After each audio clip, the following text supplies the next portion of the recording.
नमस्कार, स्वागत है आपका क्राइम तक पर। मैं हूं आपके साथ मनीषा झा। आप देख रहे हैं वर्ल्ड क्राइम बुलेटिन। और विश्व भर में इस वक्त सबसे बड़ी खबर तो यही है कि जंग जो है वो खत्म होने का नाम नहीं ले रही। इजराइल और हमास के बीच चल रही जंग का आज 13वां दिन है और लगातार स्थिति जो है वो खराब होती जा रही है। 13वें दिन भी स्थिति जो है वो बिगड़ती ही नजर आई।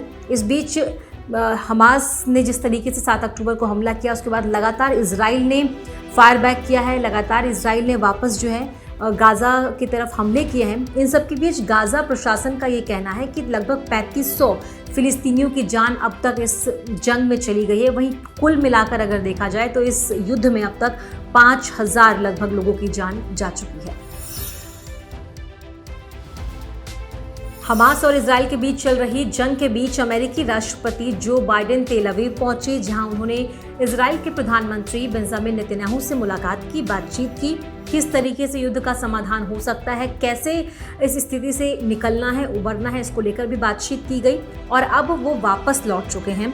दुनिया में चल रहे 2 युद्ध यानी कि इजराइल और फिलिस्तीन, रूस और यूक्रेन, इन दोनों ही युद्धों को लेकर अमेरिकी राष्ट्रपति जो बाइडेन राष्ट्र को संबोधित भी करेंगे।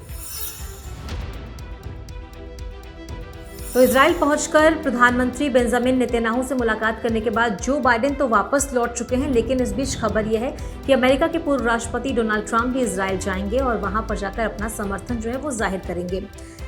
मीडिया से बातचीत करते हुए डोनाल्ड ट्रंप ने कहा है कि इस युद्ध में अमेरिका ने शुरू से ही इजराइल का साथ दिया है, चाहे वो रिपब्लिकन्स हो या फिर डेमोक्रेटिक पार्टी हो। दोनों ही पार्टी के नेता जो हैं वो इजराइल के समर्थन में इजराइल का सपोर्ट कर रहे हैं और हो सकता है कि पूर्व राष्ट्रपति डोनाल्ड ट्रंप भी इजराइल का दौरा करें।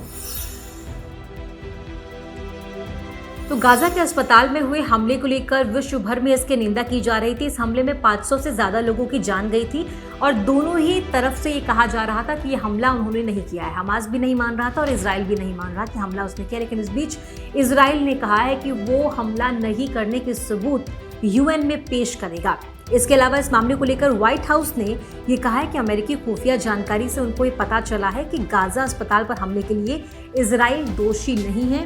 एक तरफ अमेरिका समर्थन में ये बात कह रहा है और इजराइल कह रहा है कि उनके पास इसके सबूत हैं जो वो यूएन में पेश करेंगे। इजराइल और हमास के बीच लगातार 13 दिन से युद्ध चल रहा है।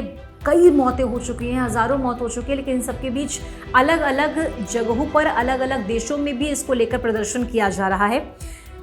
यहूदी प्रदर्शनकारी यूएस कैपिटल के अंदर तक पहुंच गए और प्रदर्शनकारियों ने बाइडेन सरकार से इजराइल हमास में सीजफायर के लिए दबाव बनाने की अपील की है। यूएस कैपिटल हिल पुलिस ने बताया कि इस मामले में कई लोगों को गिरफ्तार भी किया गया। वहीं दूसरी तरफ शिकागो में भी फिलिस्तीनी समर्थकों ने रैली निकाली। इजराइल हमास युद्ध के बीच फिलिस्तीन के लोगों के लिए दुनिया भर में लोगों का प्रदर्शन हो रहा है। दुनिया भर में अलग अलग जगहों पर लोग प्रदर्शन कर रहे हैं, सड़कों पर उतरे हैं और उनका ये कहना है कि आम नागरिकों को इस युद्ध में निशाना ना बनाया जाए। शिकागो में भी सैकड़ों की संख्या में लोग सड़कों पर उतरकर प्रदर्शन कर रहे हैं और हालांकि इस चीज़ के खिलाफ तो सभी हैं कि युद्ध में आम नागरिकों को निशाना ना बनाया जाए, मानवता की जो हदें हैं उसे इस युद्ध में पार ना किया जाए, जो लगातार होती हुई नजर आ रही हैं। और चलिए इसी के साथ वर्ल्ड क्राइम बुलेटिन में इतना ही। आप देखते रहिए क्राइम।